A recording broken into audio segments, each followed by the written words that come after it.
Assalamualaikum warahmatullahi wabarakatuh. Perkenalkan, nama saya Natania Evelyn Suryadi Putri dengan NBI 082. Di sini saya akan mempresentasikan model pengukuran produktivitas dengan pendekatan prospek. Kriteria produktivitas prospek. Ada bagian produktivitas, kriteria produksi, dan tindakan perbaikannya untuk tiap-tiap aspek.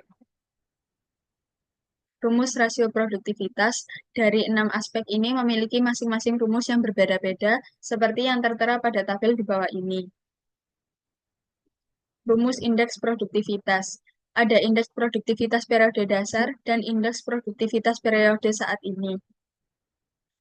Data keuangan perusahaan. Di sini saya menggunakan 14 bulan dengan 6 aspek.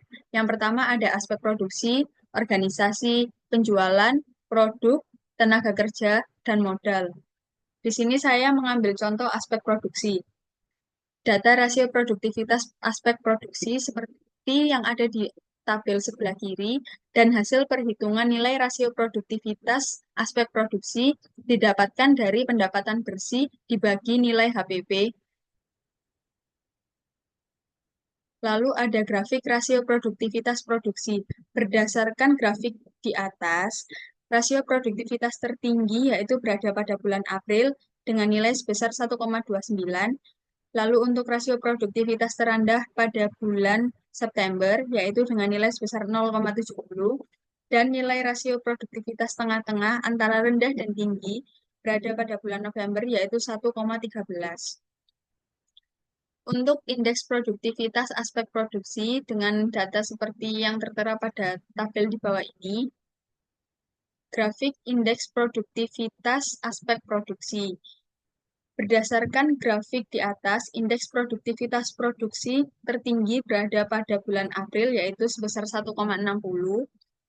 Lalu untuk yang terendah berada pada bulan September, yaitu 0,86.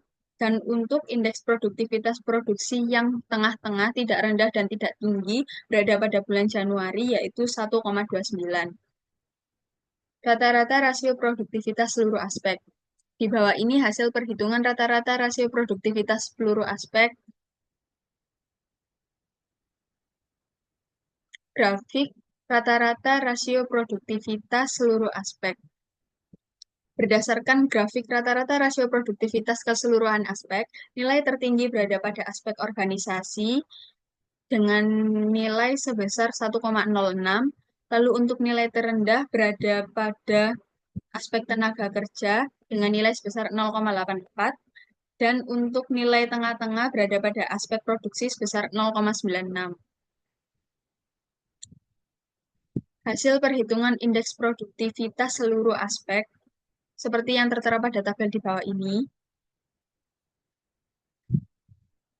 Grafik indeks produktivitas seluruh aspek. Berdasarkan grafik di atas, rata-rata indeks produktivitas keseluruhan aspek pada aspek tertinggi berada di aspek produksi, yaitu sebesar 1,19. Lalu untuk rata-rata indeks produktivitas terendah berada pada aspek modal, yaitu sebesar 0,88. Dan untuk rata-rata indeks produktivitas tengah-tengah berada pada aspek organisasi, yaitu 0,98. Peningkatan perbaikan rata-rata rasio produktivitas seluruh aspek. Dari hasil perhitungan rata-rata produktivitas seluruh aspek, nilai terendah berada pada aspek modal dengan nilai sebesar 0,84. Oleh karena itu, dilakukan usulan atau upaya untuk meningkatkan produktivitas pada aspek tenaga kerja, yaitu sebagai berikut. Ada 5 tindakan perbaikan. Yang pertama, pendidikan dan latihan. Yang kedua, perencanaan sistem kerja. Yang ketiga, gaji yang sesuai. Yang keempat, motivasi. Yang kelima, lingkungan kerja yang baik. 1. Bagaimana pendidikan dan latihan dilakukan agar maksimal. 2. Bagaimana perencanaan sistem kerja yang baik. 3. Bagaimana menentukan gaji yang sesuai tiap pekerja. 4. Bagaimana memberikan motivasi yang baik agar tidak menyudutkan seseorang. 5. Bagaimana agar tercipta lingkungan kerja yang baik. Peningkatan perbaikan rata-rata indeks produktivitas seluruh aspek. Dari hasil perhitungan rata-rata indeks produktivitas seluruh aspek, untuk nilai terendah berada pada aspek modal dengan nilai sebesar 0,88. Oleh karena itu, dilakukan usulan atau upaya untuk meningkatkan produktivitas pada aspek modal, yaitu sebagai berikut. Ada 4 tindakan perbaikan. Yang pertama, pengendalian persediaan, dua, manajemen keuangan, tiga, analisis investasi, empat, perencanaan dan pengembalian ekonomi perusahaan. Satu, bagaimana melakukan pengendalian persediaan yang baik dalam perusahaan. Dua, bagaimana suatu perusahaan melakukan manajemen keuangan yang baik. Tiga, bagaimana suatu perusahaan melakukan analisis investasi yang baik dan benar. Empat, bagaimana suatu perusahaan melakukan perencanaan dan pengembalian ekonomi perusahaan yang baik. Kesimpulannya, dari seluruh perhitungan di atas, membahas analisis produktivitas perusahaan menggunakan pendekatan prospek yang mencakup 6 aspek utama, yaitu produksi, organisasi, penjualan, produk, tenaga kerja, dan modal. Masing-masing aspek dianalisis melalui perhitungan rasio produktivitas dan indeks produktivitas berdasarkan data keuangan bulanan. Hasil analisis menunjukkan bahwa kinerja produktivitas bervariasi di setiap aspek dan waktu, di mana aspek organisasi memiliki rata-rata rasio produktivitas tertinggi, sedangkan aspek tenaga kerja terendah.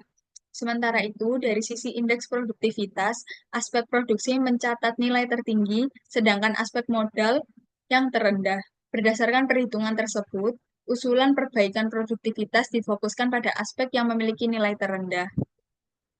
Sekian presentasi dari saya. Mohon maaf apabila ada salah kata. Wassalamualaikum warahmatullahi wabarakatuh.